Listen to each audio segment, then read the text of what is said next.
dengarkanlah kata-kataku, anak muda. Kata laki-laki itu sambil menyodorkan 3 petuah berharga.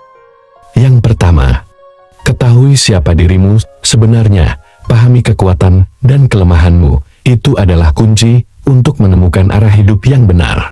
Kegagalan adalah bagian dari hidup. Terimalah, pelajari, dan bangkitlah dengan lebih kuat.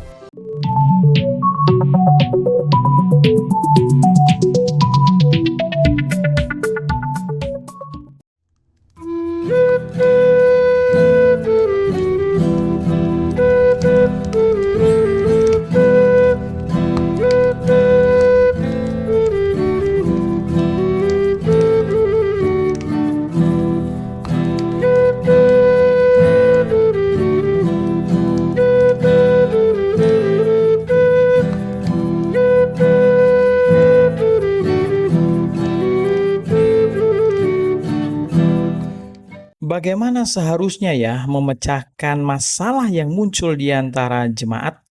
Alkitab memang tidak beri contoh dan metode, namun melalui kisah yang terjadi di dalam jemaat Antiokhia dapat dipelajari bagaimana seharusnya menyelesaikan permasalahan di dalam jemaat. Penjelasan dan usulan dari Yakobus membuat para penganut Yudaisme tidak bisa membantah lagi. Maka sidang memutuskan untuk membuat klarifikasi atas kekisruhan yang timbul di dalam jemaat Antiokhia akibat pengajaran yang tidak sesuai dari kaum Yudaisme. Klarifikasi dilakukan melalui 2 cara. Yang pertama adalah melalui surat, dan yang kedua adalah melalui kedatangan Yudas dan Silas yang menyertai Paulus dan Barnabas. Mereka adalah pemimpin dan nabi. Surat itu menjawab 2 isu penting yang menjadi permasalahan, yaitu status rohani dari orang-orang non-Yahudi yang tidak disunat dan peraturan mengenai persekutuan dengan orang-orang Yahudi yang sudah menjadi Kristen.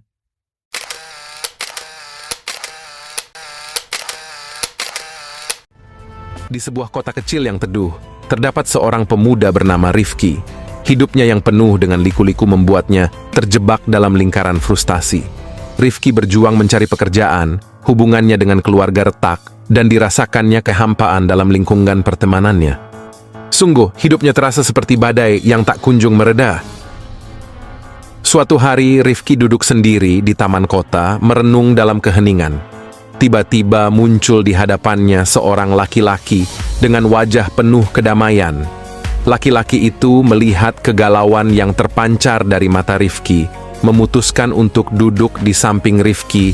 Ceritakanlah, apa masalahmu, anak muda? Apa yang membuatmu terlihat begitu frustasi? Tanya laki-laki itu dengan lembut. Rifki pun bercerita, merinci setiap beban yang membebani bahunya.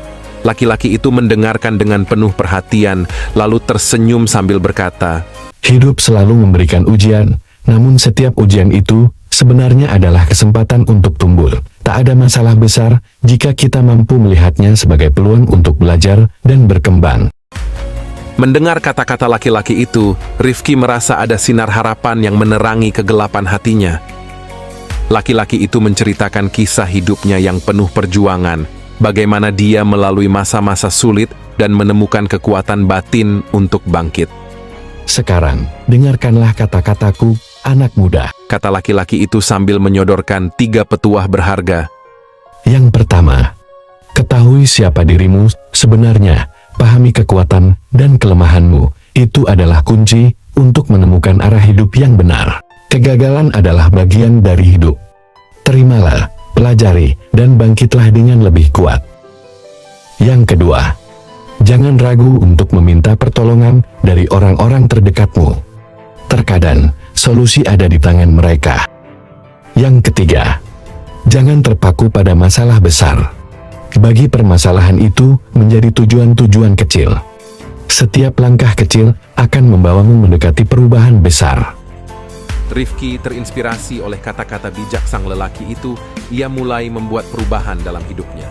Dia belajar, berkembang, dan menemukan jalan keluar dari kebuntuan yang menghimpitnya selama ini. Dari kisah Rifki, kita belajar bahwa ketika keadaan hidup sulit, kekuatan untuk berubah sebenarnya ada dalam diri kita. Meskipun sulit dan penuh tantangan, Rifki menemukan semangat dan tekad untuk merubah nasibnya. Mari kita ambil inspirasi dari perjalanannya. Ingatlah, bahwa setiap rintangan adalah peluang untuk tumbuh. Saya berharap video ini memberikan dorongan positif untuk Anda yang menonton.